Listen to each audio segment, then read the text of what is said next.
नाज़रीन, खबर शामिल करते हैं रहीम यार खान से, जहां ABC न्यूज़ के डिस्ट्रिक्ट रिपोर्टर जाम जहांजेब खंबड़ा की रिपोर्ट के मुताबिक रुकनपुर के नवाही इलाका मौजा डोडी सांगी का रिहायशी 5 बच्चों का बाप मेहनतकश काशिफ मुनीर सांगी 31/8/2022 को थाना इकबालाबाद की हदूद चौक बहादुरपुर के करीब दिन दिहाड़े बेदर्दी से कत्ल कर दिया गया। पौने 2 साल गुजर जाने के बावजूद भी यतीम बच्चों को इंसाफ ना मिल सका। मकतूल के बाप और 5 बच्चों ने DPO रहीम यार खान रिजवान उमर गोंदल से इंसाफ का मुतालबा किया है। मुनीर अहमद सांगी ने एहतजाज करते हुए कहा कि थाना इकबालाबाद की हदूद चौक बहादुरपुर के करीब मेरे बेटे को कत्ल कर दिया गया। कहा कि पौने 2 साल हो गए, हमें इंसाफ नहीं मिला। हमारे नामजद मुल्ज़मान खुले घूम रहे हैं, कोई उनसे पूछने वाला नहीं। जबकि मकतूल के बच्चों को कहना था कि 2 साल हो गए हैं, मेरे बाप को मोहसिन रजा, मोहम्मद अख्तर, नवीद अहमद ने बेदर्दी से कत्ल कर दिया है, मगर हमें इंसाफ नहीं मिल रहा।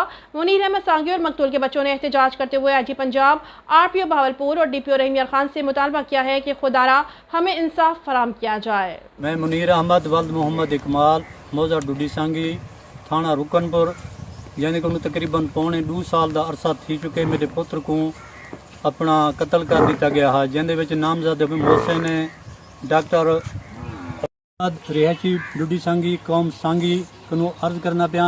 तकरीबन पौने 2 साल थी मेरे बेटे को बेदर्दी नाल कत्ल कर दिते ने। कत्ल करने जिले अपना नामजद जड़ा मोहसिन ने अपना डॉक्टर अपना अख्तर तक्की तनवीर बाकी तड़ी धमकने वड्डा जड़ा है वो लड़की का बाप जड़ा वो सऊदी अरब दे।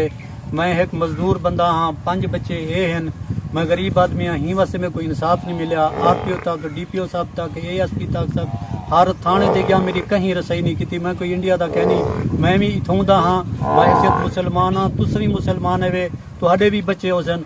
खुदारा मैं पुरजोर अपील करना अगर उतई आओ, जरा बंदा कोई मुखलिस कह नहीं, सारे पैसे वाले लोग हैं, वहीं वास्ते मेरी गाल कोई नहीं सुनता। आदि ने क्या करे से क्या थी वैसे रोज दे ताने मेने में मरे मेरे ज्यादा थी गए। खुदारा मैं बार बार साई कर दे सू कर दे असा भला तू अपने सिर की खैर न मंगी मुकनी हिक जड़े। खुदारा मैं यही अपील करना मैं कोई इंसाफ दिता वजे, इंसाफ दिता वजे, इंसाफ दिता वजे, मेहरबानी।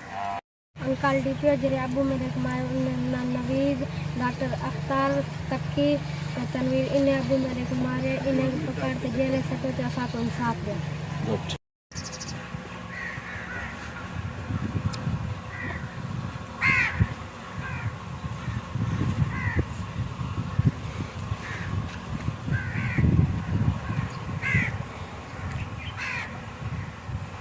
ठीक है, मेरे पे कत्ता काट दी तने।